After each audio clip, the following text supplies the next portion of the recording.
After seeing this promo video for Ray Comforts' movie The Fool, I decided to take a look at his atheist test to see if it is just as flawed as his good person test. And guess what?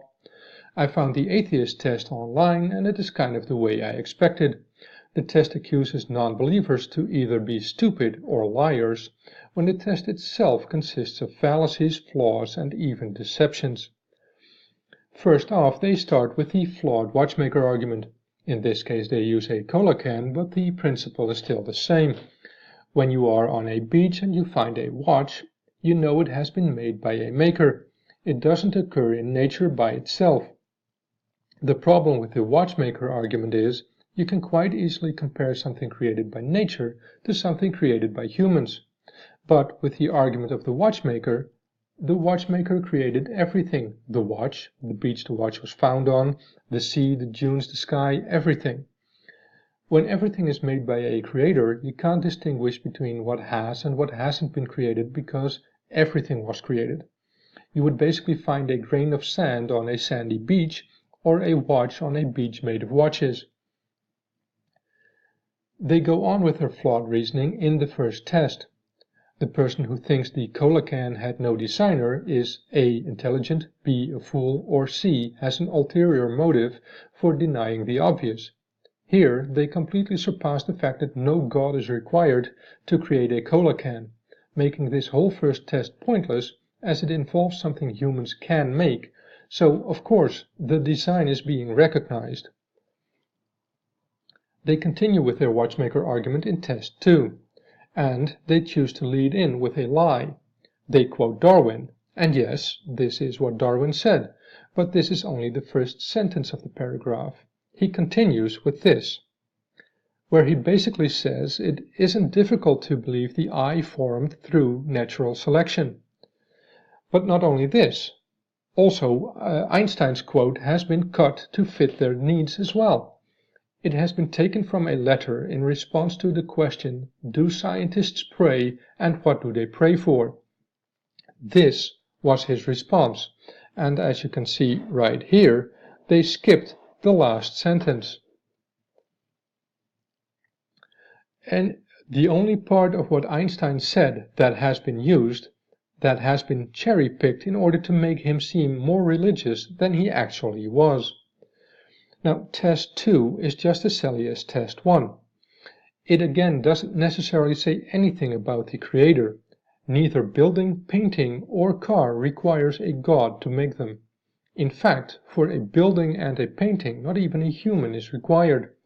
Rodents make burrows, birds build nests, all kinds of animals design and build their own shelters. And even horses, monkeys, and elephants can make paintings, when given the proper tool. So again, the test doesn't say anything about the creator other than it doesn't need to be God. Test 3 is based upon the assumption that the Big Bang, abiogenesis, and evolution are the result of chance, which in my opinion is wrong. If the laws of nature apply, then, when the right ingredients are in place, a reaction is inevitable. That is not relying on chance. That is a logical result of the laws of nature being applied. And if I were to compare it to anything, I would, at this moment, compare it to a Rube Goldberg machine. But besides that, the question about chance is flawed as well. There, of course, is a statistical chance of something happening, but there is also a philosophical chance. The philosophical chance is 50%. It either happens or it doesn't.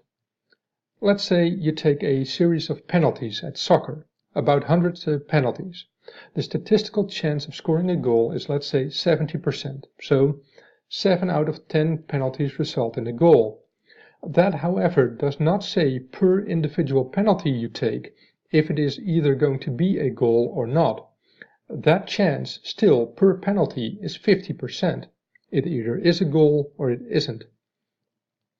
So when asked what the chance is of 50 oranges falling in 10 rows of 5, the philosophical answer is, well, 50%. It either happens or it doesn't. But the statistical answer is unknown. Well, at least it is to me. But if anyone feels the need to experiment, please let me know in the comments how many attempts it took. For test 4, they move to knowledge, absolute knowledge, and the analogy they use is absolutely flawed. They say, the declaration "there is no God" is what is known as an absolute statement. For an absolute statement to be true, I must have absolute knowledge. Here is another absolute statement: there is no gold in China. What do I need to have for that statement to be true? A. No knowledge of China. B. Partial knowledge of China. Or C. Absolute knowledge of China. And they say C is the correct answer. That is absolutely false. You only need to know what China is, what gold is, and why it wouldn't be possible for there to be gold in China. You don't need to have absolute knowledge of China. You don't need to know how many pandas live in China in order to determine whether or not there is gold in China. Having absolute knowledge of China would include knowledge of pandas, which is irrelevant to the amount of gold in China. Well, unless of course pandas are made out of gold, but moving on. For the last test in the atheist test, a misrepresentation of several things is given.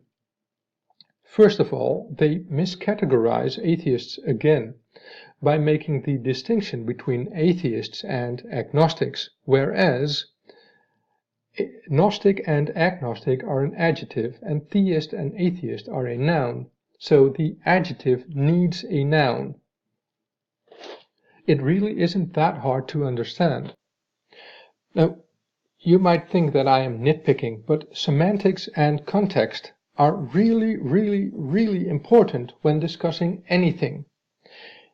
In test 5, the presupposition again is there is a building, which is false. As an agnostic atheist, I don't assume the building to actually be a building the way the theists do. And if it isn't a building, then no builder is required. So my perspective on this question is far different than that of theists. The same goes for faith. They give an analogy on a TV and say, you have faith that the TV works. This is also false. You don't have faith. There is a difference between trust and faith. For faith, there is no evidence for what you believe to be true. Trust is based upon the previously acquired knowledge. We already know a TV exists and that it can work. So when I buy one, I expect it to work. I trust it to work as previous ones have worked. That is not faith. And the last thing I want to address is the description of God. According to the Kalam cosmological argument, God is beginningless, changeless, immaterial, timeless, spaceless, and, most importantly, infinitely powerful.